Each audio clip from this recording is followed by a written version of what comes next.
Now, a school community shaken as a 13-year-old is in police custody after cops say he shot his father. That's right. Detectives say he didn't want to go to school this morning. We're told the shooting caused a ripple effect and caused the dad to crash his car into a nearby home. WDSU North Shore Bureau reporter Chantel Davis live where it all happened this morning. Chantel, how is that father doing now?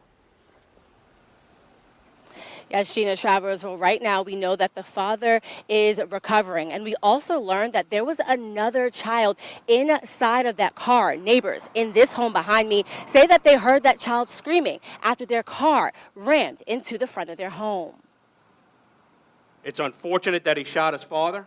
The latest information we have is that the father is in stable condition.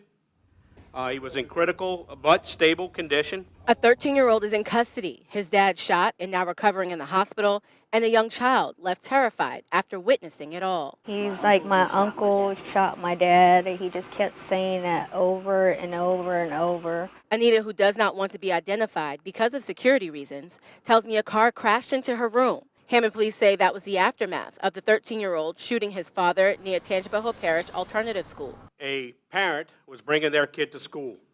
As they drove up in the carpool line, the kid refused to get out. Chief Edwin Bergeron says after speaking with the school resource officer, the father decided to take the teen home. As the car began to drive away out of the carpool line, a shot rang out. A shot rang out, the car sped forward across the street and hit a home. The little boy in the car was screaming. I was screaming. I jumped on the hood to get out of my room because the car was so far in my room. I was just worried about the little boy. Authorities say the pre-K age boy inside the car was not hurt. Chief Bergeron tells us after the shooting, the teen got out of the car and began to approach the school with the gun in his hand. The school resource officer then approached the boy, which led to the boy being taken into custody. Who reacted and put himself in between a shooter and a school. He may have thwarted something much worse by doing so.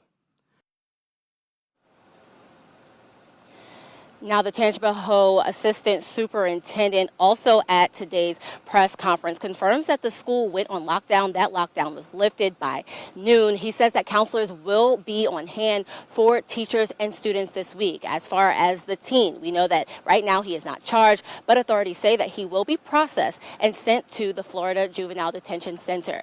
I'm live in Hammond. Chantel Davis, WDSU News. Let's take a